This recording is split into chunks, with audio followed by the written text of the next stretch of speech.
मेरी भाभी रोज मुझसे 1 किलो मसूर की दाल मंगवाती थी, मगर उस वक्त मैं बहुत हैरान हो जाती जब भाभी उस दाल को पकाए बिना ही अपने बेडरूम में ले जाती और जब बाहर निकलती तो लंगड़ा लंगड़ा कर चलती और कहती कि दाल बहुत अच्छी थी। एक दिन भाभी का राज जानने के लिए मैंने अपनी छोटी बहन को भाभी के कमरे में छुपा दिया। कुछ देर बाद जब बहन लंगड़ाती हुई बाहर निकली तो मेरी जान ही निकल गई। आज कोमल भाभी ने मुझसे 1 किलो दाल मंगवाई थी। मैं जैसे ही वो दाल लेकर घर पहुंची तो भाभी ने थैला मुझसे ले लिया और अपने कमरे में चली गई। मैं हक्का बक्का से रह गई थी कि भाभी को क्या हुआ है। अभी आधा घंटा ही हुआ होगा कि मेरे भैया को देखकर मैं जल्दी से उठ कर उनके पास चली गई। मुझे उनकी चिंता सताने लगी थी, मगर वो बोले थोड़ी देर आराम करूंगा तो ठीक हो जाऊंगा। फिर उन्होंने अपने कमरे में जाने के लिए दरवाजा खोलने की कोशिश की तो दरवाजा अंदर से बंद था। भैया को कुछ शक हुआ तो भैया ने दरवाजा पीट डाला, मगर कमरे से तो भाभी की कोई आवाज ही नहीं आई। भैया ने मुझसे घूरकर पूछा, कोमल कहाँ है और दरवाजा अंदर से क्यों बंद है? मैं घबरा गई। मैं बोली, भैया भाभी तो कमरे में ही है, शायद आंख लग गई होगी, हो सकता है भाभी आराम कर रही हो। भाई ने जोर जोर से दरवाजा बजाया या फिर बोले, कोमल दरवाजा खोलो, जल्दी करो, लेकिन भाभी ने कोई आवाज नहीं दी। मैं भैया का हाथ पकड़कर उन्हें बाहर बरामदे पर लेकर आई और बोली, आप यहाँ बैठ जाइए, मैं दरवाजा खुलवाती हूँ। अब मैंने जोर जोर से दरवाजा पीटना शुरू कर दिया और साथ ही साथ कहती रही कि भाभी दरवाजा खोल दो, भैया आराम करने घर आए हैं। उनकी तबीयत कुछ ठीक नहीं है, लेकिन अंदर इतनी शांति थी, कोई हलचल भी नहीं हो रही थी। मैं भैया के पास आकर बैठ गई। उनका चेहरा गुस्से से लाल हो रहा था। मैं बोली, भैया आप मेरे कमरे में आराम कर लीजिए, हो सकता है भाभी सो गई हो। मुस्कान भी तो सो रही है ना? भैया ने ना मैं सिर हिला दी और मुझसे बोले कि तुम यहाँ से जाओ, तुम भी आराम कर लो। लेकिन मैं भैया के पास ही बैठी रही। तभी भैया के कमरे का दरवाजा खुला और भाभी लंगड़ाते हुए बाहर निकलने लगी। भैया एकदम गुस्से से उठे और भाभी पर चिल्लाते हुए बोले, कमरा अंदर से बंद क्यों था? तुम नहीं जानती क्या, मैं अपने 2 मासूम बहनों को तुम्हारे हवाले करके काम के लिए बाहर निकलता हूँ। तुम तो हर रोज ही ये सब करती होगी ना, तुमने मेरी बहनों को अपना समझा ही नहीं है। मैं खुद 15 साल की कम उम्र और डरपोक सी लड़की थी। भैया को गुस्से में देखकर मैं खुद ही डर गई थी, मगर फिर भी मैं आगे बढ़ी और बोली, भैया आप गलत सोच रहे हैं, भाभी कभी हमको पराया नहीं समझी।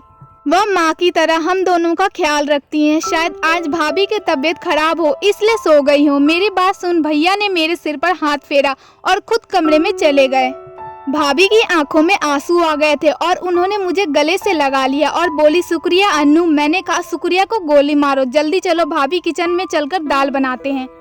भाभी एक पल के लिए परेशान हो गई थी। वह बोली, अन्नू दाल तो मैंने खा ली, तुम अपने कमरे में जाकर पढ़ाई करो। भाभी लंगड़ाते हुए किचन में चली गई थी। मैं हैरान होकर वहीं खड़ी थी कि भाभी ने मुझसे झूठ क्यों बोला कि उन्होंने दाल को खा लिया, क्योंकि मैंने अपनी आंखों से देखा था कि वह कच्ची दाल अपने कमरे में लेकर गई थी। मैं अपने कमरे में आ गई और पढ़ते पढ़ते ना जाने मेरी भी आंख कब लग गई थी और सुबह को घबराते हुए अचानक मेरी आंख खुली। मेरे साथ साथ मनीषा भी जाग गई और अब हम दोनों किचन में जाकर भाभी की मदद करने लगे। आज भाभी भी मुझे बड़ी बेचैन सी और खोई खोई सी लग रही थी। भैया भी किचन में आ चुके थे। अब भैया भी रिलैक्स लग रहे थे, भाभी से आराम से बात कर रहे थे। मैंने ये सोचकर ये सब नजरअंदाज कर दिया कि यह सब मेरा वहम ही होगा। सुबह मैं जल्दी उठ के कॉलेज के लिए तैयार हो गई और भैया के साथ ही चली गई थी। वह ऑफिस जाते हुए मुझे भी साथ लेकर जाया करते थे। मैं और मनीषा एक ही कॉलेज में एक साथ पढ़ते थे। उसकी फर्स्ट ईयर के एग्जाम हो चुके थे, इसलिए उसकी छुट्टियां चल रही थी, जबकि मैं सेकेंड ईयर में थी। मेरे एग्जाम के लिए अभी 3 महीने बाकी थे। कॉलेज से घर आने के लिए मैं बस में सफर करती थी। मैं जैसे ही घर पहुंची तो मुझे लगा ही था जैसे भाभी मेरे इंतजार में ही बैठी हो। वो मुझे देखकर फौरन ही कहने लगी कि अन्नू जल्दी से यूनिफॉर्म बदल लो और मुझे 1 किलो दाल लाकर दे दो। फिर वो कमरे में पैसे लेने के लिए चली गई थी। भाभी की लंगड़ाहट खत्म हो चुकी थी। मैं जल्दी से मुंह हाथ धोकर भाभी के पास आ गई थी। मैं कोमल भाभी से पैसा लेकर 1 किलो मसूर की दाल लेकर आई थी। आज मैंने भाभी को थैला पकड़ाते हुए कहा, भाभी आज प्लीज दाल चावल बना लीजिएगा। मेरी भाभी के चेहरे का रंग एक पल के लिए फीका पड़ गया था। फिर वो हाँ में सिर हिलाकर दाल अपने कमरे में लेकर चली गई थी।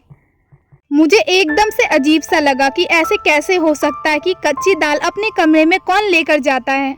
फिर मैं यही सब सोचते हुए अपने कमरे में आ गई थी और पढ़ने लगी। शाम के वक्त भैया ऑफिस से आए तो मेरे और मनीषा के लिए खाने पीने का सामान लेकर आए थे। भैया की आवाज़ सुनकर भाभी अपने कमरे से निकलकर आ गई और वो लंगड़ा कर चल रही थी। मैं हैरान रह गई कि पहले तो भाभी के पैर की लंगड़ाहट खत्म हो गई थी, अब दोबारा वो क्यों लग रही हैं। मुझे भाभी पर शक हुआ, कहीं भैया को दिखाने के लिए वो नाटक तो नहीं करती। लेकिन जब मैंने भाभी के चेहरे की तरफ देखा तो साफ साफ पता चल रहा था कि वो बड़ी तकलीफ में है। मैंने अपनी सोच को फौरन बदला और भाभी के पास गई और उनसे पूछने लगी कि उनके पैर में क्या हुआ है। तो वो चुप बैठ गई थी। भैया को बड़ी भूख लग रही थी, इसलिए भाभी फटाफट किचन में चली गई थी और मैं अक्सर किचन में भाभी को मदद करती थी। आज भी उनकी मदद के लिए मैं किचन में गई थी। मैंने कहा, भाभी दाल चावल के बारे में मैं सोच सोच कर बड़ी भूख लग रही थी। भाभी ने मेरी तरफ बड़ी अजीब नज़रों से देखा था, फिर बोली, आज तो मैंने घर में आलू की सब्जी बनाई है, दाल तो मैं कब का खा गई। बहुत ही अच्छी दाल थी। यह सुनकर मैं हक्का बक्का रह गई थी। एकदम ही मेरा दिल भर आया और मैं सब कुछ छोड़ कर अपने कमरे में आ गई।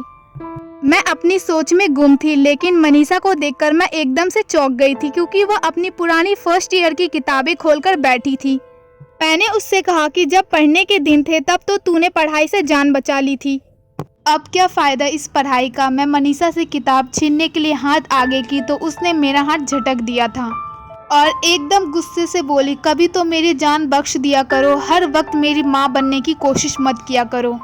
आप सिर्फ मुझसे 2 साल बड़ी हैं, 20 साल नहीं, जो मेरे हर मामले में टांग अड़ाती फिरती हो। मुझे मनीषा का इस तरह का बर्ताव बिल्कुल भी उम्मीद नहीं थी। मनीषा ने तो कभी मेरे साथ ऐसी बात नहीं की थी। मैं उसे छोड़कर भैया के पास आकर बैठ गई। भैया मुझसे पढ़ाई के बारे में पूछने लगे, जबकि मेरा सारा ध्यान भाभी के टांग पर था। वह भैया के सामने आने को टाल रही थी और बहुत मुश्किल से कोशिश कर रही थी कि वो लंगड़ाकर ना चले। भैया ने मुझे जब यूँ सोच में गुमसुम पाया तो परेशानी की वजह पूछने लगे। मैंने बिना कुछ सोचे ही भैया को बता दिया कि मनीषा ने मेरे साथ बदतमीजी की है। भाई ये बात सुनकर हैरान हो गए थे। फिर उन्होंने मनीषा को आवाज़ देकर बाहर बुलाया और बोला कि तुम हर वक्त कमरे में क्यों घुसी रहती हो, बाहर आकर हम सबके साथ क्यों नहीं बैठती। भैया के शब्द अभी मुंह में ही थे कि मनीषा ने जोर जोर से रोना शुरू कर दिया था। वह बोली, पिताजी खुद तो इस दुनिया से चले गए, लेकिन मुझे दर दर की ठोकरें खाने के लिए छोड़ गए। भैया कहता है कमरे में मत बैठो, भाभी कहती है घरों के कामों में हाथ बटाओ, जबकि मेरी बहन तो मेरे दुश्मन ही बनी हुई है। भैया मनीषा की हालात देखकर हैरान रह गए थे। फिर भैया उठे और मनीषा को गले लगाकर प्यार करने लगे और बोले, मनीषा तुम जानती हो कि मैंने तुम्हें कभी भी अपनी बहन नहीं समझा, हमेशा बेटी ही समझा है। फिर तुम इस तरह की बातें क्यों सोचने लगी। मनीषा कुछ भी बोले बिना सिर्फ रोती चली जा रही थी। हम सब भी परेशान हो गए थे। फिर अचानक उसने अपने आंसू पोंछ लिए और हमसे माफ़ी मांगकर कमरे में चली गई थी।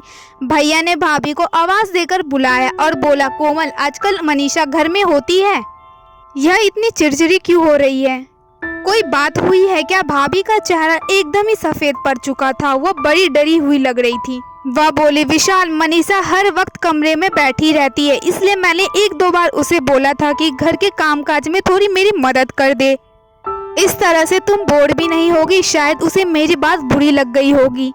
भैया कुछ सोचने लगे थे, जबकि ना जाने मुझे ऐसा क्यों लग रहा था जैसे कोमल भाभी हमसे कुछ छुपा रही थी।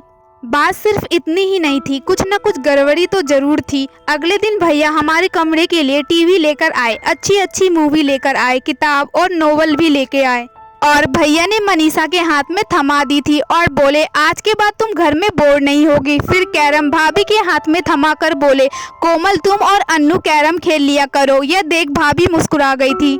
मैं जब कमरे में बाहर आई तो मनीषा मुझे बड़ी जोश में लग रही थी। वो बोली, अन्नू मैं सारा दिन फिल्में देख लिया करूँगी, तुम पढ़ाई में ध्यान लगाते रहना। मेरा भी दिल ललचा गया था। भैया मनीषा के लिए तो बच्चों वाली फिल्में भी लेकर आए थे। मैं देर रात तक जागकर पढ़ाई करती थी। एक दिन मैं पढ़ाई कर ही रही थी, तब मैंने भाभी को अपने कमरे से निकलते हुए देखा। वह तेज तेज कदमों में चलती हुई छत पर चली गई थी। न जाने इतनी रात को छत पर क्या करने गई थी। मैं तो बड़ी परेशान हो गई थी। मैं पढ़ाई सब भूलकर बाहर ही देखते रह गई थी। तकरीबन 1 घंटे छत पर बिताकर भाभी अपने कमरे में वापस चली गई थी। आखिर ये सब क्या हो रहा था। मैं इस फिक्र में घुलती जा रही थी कि जबकि मेरा दिल पढ़ाई में नहीं लग रहा था। मैं कॉलेज से जैसे ही वापस आई तो भाभी ने मुझे पैसा थमा दिया, फिर से मुझे 1 किलो मसूर दाल लाने के लिए भेज दिया था। मैं कपड़े बदलने कमरे में गई तो ये देखकर दंग रह गई थी कि मनीषा फर्स्ट ईयर की किताबें पढ़ रही थी। मुझे देखकर वह इस तरह चौंक गई थी, झट से वो किताब सहित कमरे से बाहर निकल गई थी। मैंने सोचा कि पहले भाभी की दाल ला देती हूँ, फिर मनीषा को तो बाद में देखूंगी। मैं दाल ले आई तो भाभी ने मुझसे थैला ले लिया और कोई भी बात किए बिना अपने कमरे में चली गई और अंदर से दरवाजा बंद करके कुंडी लगा दी। मैंने सब कुछ नजरअंदाज किया और मनीषा की खबर लेने के लिए कमरे में गई तो वो बोली, अन्नू तू भाभी को ये रोज रोज दाल लाके मत दिया करो। उसकी ये बात सुनकर मैं हैरान रह गई कि वो ऐसा क्यों कह रही है। तो मैंने इस पर उससे पूछा, क्यों, क्या हुआ। मनीषा जल्दी से उठकर मेरे पास आई और कान में ऐसी बात बोल दी, मेरा सिर चकराने लगा। मैं मनीषा की बात झुठला भी नहीं सकती थी क्योंकि वो सारा दिन घर में ही होती थी। उसे तो भाभी के हर काम की बराबर जानकारी होती थी। मैंने मनीषा को कसम देकर मना कर दिया, वो फिलहाल इस बात को किसी से ना कहे, मैं खुद इस सारे मामले की तहकीकात करूंगी। फिर सच सामने आ जाने के बाद ही कुछ फैसला करेंगे। मैं पढ़ने बैठ गई तो मनीषा टेरेस पे चली गई थी। पढ़ाई में मेरा दिल बिल्कुल भी नहीं लग रहा था। मैं मनीषा और भाभी की वजह से बहुत परेशान थी। ये दोनों ही बड़ी अजीब अजीब सी हरकतें कर रही थी। मैं अपनी सोचों में गुम थी। तभी भाभी कमरे से बाहर निकल कर आई। वो लंगड़ाते हुए चल रही थी। मुझे दाल में कुछ काला लग रहा था। मैंने कहा, भाभी दाल कहाँ गई। भाभी बोली, वो तो मैंने खाई, बड़ी ही अच्छी थी। ये सुनकर मैं चुप हो गई और फिर भाभी लंगड़ा लंगड़ा कर चलती हुई घर के काम कर रही थी। तब अचानक मुड़कर बोली, मनीषा कहाँ है। मैंने बताया कि वो छत पर गई है। यह सुनकर भाभी के चेहरे का रंग अचानक ही उड़ गया था। वो लंगड़ाती हुई छत की तरफ जाने लगी। मैंने सिर झटक दिया और अपनी किताब उठा ली। यह दोनों तो पागल है, मुझे भी पागल कर देंगे। लेकिन मेरा दिल पढ़ाई में नहीं लग रहा था। भाभी छत पर गए हुए बहुत देर हो गई थी। मैं भी उन दोनों के पीछे ही छत पर चली गई और सीढ़ियां चढ़ते हुए मैं भाभी की आवाज आसानी से सुन सकती थी। भाभी मनीषा को बुरी तरह से डांट रही थी। मनीषा के रोने की आवाज भी आ रही थी। मेरा दिल अपनी बहन के लिए टूट सा गया था। मैं जैसे ही छत पर पहुंची तो भाभी मुझे देखकर डर गई थी। उन्होंने मनीषा को गले से लगाया और प्यार से बोली, कैरम नहीं खेलोगी अपनी भाभी के साथ। मनीषा ने भी अपने आंसू पोंछ दिए थे और जबरदस्ती मुस्कुराने की कोशिश कर रही थी। मैं उन दोनों को हैरत से देख रही थी। मैंने मनीषा का हाथ पकड़ा और उसे घिसते हुए नीचे लेकर आई थी। उसे कमरे में लाकर मैंने पूछा, भाभी तुम्हें क्यों डांट रही थी। मनीषा घबरा गई और बोली, नहीं तो भाभी मुझे क्यों डांटेगी, बल्कि वो मुझसे बहुत प्यार करती हैं। मैं कुछ सोचकर चुप हो गई थी। मैंने कहा, मनीषा मुझे तुम्हारी मदद की ज़रूरत है। मैं भाभी का राज जानना चाहती हूँ। उस दिन तुमने जो मुझे बात बताई थी वो सिर्फ तुम्हारा वहम थी, लेकिन मैं जानती हूँ कि तुम मुझे असली सबूत लाकर दो। कल जब मैं भाभी को दाल लाकर दूंगी तो तुम उनके कमरे में छुप कर देखना कि वो दाल कैसे खाती हैं और फिर लंगड़ाकर क्यों चलने लगती हैं। मेरी बात सुनकर मनीषा एकदम से मुस्कुरा गई। वह बोली, अन्नू मैं तुम्हारा साथ दूंगी। अगले दिन कॉलेज से वापस आते समय मैं अपने दिमाग में सारा प्लान फिट करके आई थी। घर पहुंची तो मैंने भाभी को मेरा इंतजार करते ही पाया था। वो बोली, अन्नू जल्दी से दाल लाकर दे दो। मैं मुंह धोने के लिए कमरे में चली गई और मनीषा को भी समझा दिया कि जैसे ही भाभी को आवाज देकर बुला लूंगी तुम उनके कमरे में जाकर छुप जाना। उसने हाँ कह दिया था। मैंने भाभी को आवाज दी और कहा, भाभी दाल अब महंगी हो गई है, थोड़े पैसे और देने पड़ेंगे। भाभी मुस्कुराकर बोली, तो फिर क्या हुआ, मैं अभी लाकर देती हूँ। वैसे इतनी देर में मनीषा भाभी के कमरे में जाकर छुप गई थी। मैं दाल ले आई थी। भाभी खुशी खुशी वो दाल मुझसे ले ली और अपने कमरे में चली गई। मैं बाहर बरामदे में बेचैन होकर चक्कर पर चक्कर काट रही थी। 1 घंटे बाद भाभी के कमरे का दरवाजा खुला। वह लंगड़ाती हुई कमरे से बाहर आ गई थी तो किचन में चले गई तो मनीषा भी उनके कमरे से बाहर निकल के आई। यह देखकर मैं दंग रह गई थी कि मनीषा भी आज लंगड़ाकर चल रही थी। मैंने मनीषा के हाथ को पकड़ा और जल्दी से पूछा, मनीषा बता मुझे क्या मालूम हुआ।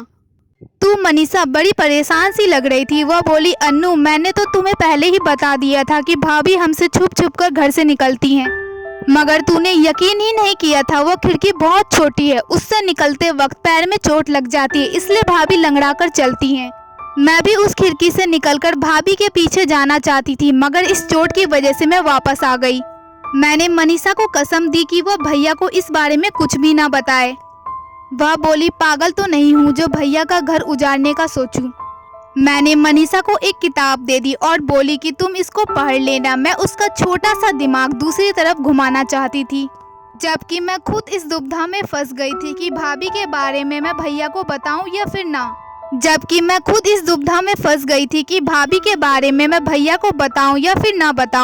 भाभी हमारे साथ तो बहुत अच्छे से रहती थी, मगर वह मेरे भैया के साथ धोखा कर रही थी। यही बातें सोचते सोचते मेरी आंख लग गई थी। न जाने कितनी देर मैं सोती रही। जब भैया के चीखने चिल्लाने की आवाज आई तब मैं घबराकर उठ बैठी थी। मेरी तो जान ही निकल गई थी। मैं भागती हुई गई तो बरामदे में मेरे भैया, भाभी और मनीषा को देखा। मुझे लगा मनीषा ने भाभी की हरकतें भैया को बता दी, तभी वह उन पर गुस्सा कर रहे थे। मुझे देखकर भैया गुस्से से बोले, अन्नू मैं तो तुम्हें बहुत होशियार समझता था, मगर तुम भी इसको नहीं संभाल पाई। भैया का इशारा मनीषा की तरफ था। मैं जल्दी से आगे बढ़ी और बोली, भैया क्या हुआ है? भाई की आंखों में आंसू आ गए थे। वह बोले, तुम मनीषा से मुझे यह पता करके बता दो कि छत पर कौन था जो इससे मिलने आया था। मैं एकदम से ही डर गई थी। मैंने जोर जोर से ना में सिर हिला दिया था। मैंने बोला, नहीं भैया, हमारी मनीषा ऐसी नहीं है, जरूर आपको कोई गलतफहमी हुई होगी। भाभी भी आगे बढ़कर बोली, विशाल आप बिना सबूत इतना गुस्सा न करें, बच्ची है वो सुधर जाएगी। भैया अब भाभी को घूर रहे थे। वह बोले, मैंने शादी के पहले ही तुम्हें बताया था कि ये दोनों लड़कियां सिर्फ मेरी बहन ही नहीं बल्कि मैं इन्हें अपनी बेटियां भी समझता हूँ। तुम माँ बनकर इनकी परवरिश करना। इस तरह से पालन पोषण किया है तुमने इनका। मैंने मनीषा का हाथ पकड़ा और उसे अपने कमरे में ले गई थी। मैंने मनीषा से पूछा, तुम मुझको सब कुछ सच सच बता दो कि आखिर बात क्या हुई है। वह रोती हुए बोली, भाभी चाहती है हम दोनों उनके पति का घर छोड़कर चली जाएं, इसलिए यह सब करके हमें हमारे भाई की नज़रों में गिराना चाहती है। मनीषा की बात में तो मुझे अंदर से हिलाकर रख दिया था। मैं बोली, तुम फिक्र न करो, हमारे लिए गड्ढा खोदने वाली खुद ही उसमें गिर जाएगी। अगले दिन मैं भैया के साथ कॉलेज जाने लगी तो भैया बड़े खामोश से थे। उनकी आंखों में गुस्सा दिख रहा था। मैंने कहा, भैया आज आप ऑफिस से आधी छुट्टी लेकर मुझे कॉलेज से लेने के लिए आ जाइएगा। मैं एक हकीकत आपके सामने रखना चाहती हूँ। भैया कुछ कहे बिना ही वहाँ से चले गए, मगर ये उनकी मेहरबानी थी कि वो मुझे लेने के लिए आ गए थे। मैंने उनसे कहा कि वह घर से बाहर ही रहे जब तक मैं इशारा करके उन्हें ना बुलाऊं। तभी वो आए। मैं जैसे ही घर आई भाभी ने दाल का ऑर्डर दे दिया। थोड़ी देर बाद जब मैं दाल लेने बाहर निकली तो भैया आगे बढ़े और बोले, कहाँ जा रही हो? मैंने कहा, बस आप चुप रहिए, आज हकीकत आपके सामने आ जाएगी। मैं दाल लेकर घर चली गई तो भाभी ने मेरे हाथ से थैला ले लिया और कमरे में चली गई थी। मुझे इसी वक्त का इंतजार था। मैं जल्दी से घर से बाहर आई और भैया को अपने साथ घर लेकर गई। मैंने कहा, भैया आप अपने कमरे का दरवाजा खोलिए। भैया के पास एक चाबी था जिसके जरिए उन्होंने कमरे का दरवाजा खोल लिया था। जब हम अंदर दाखिल हुए तो भाभी अंदर नहीं थी। उनके कमरे की खुफिया खिड़की खुली थी। भाई ने उस खिड़की से बाहर देखा तो उन्हें भाभी नजर आई। वो तेज तेज से चलती हुई कहीं जा रही थी।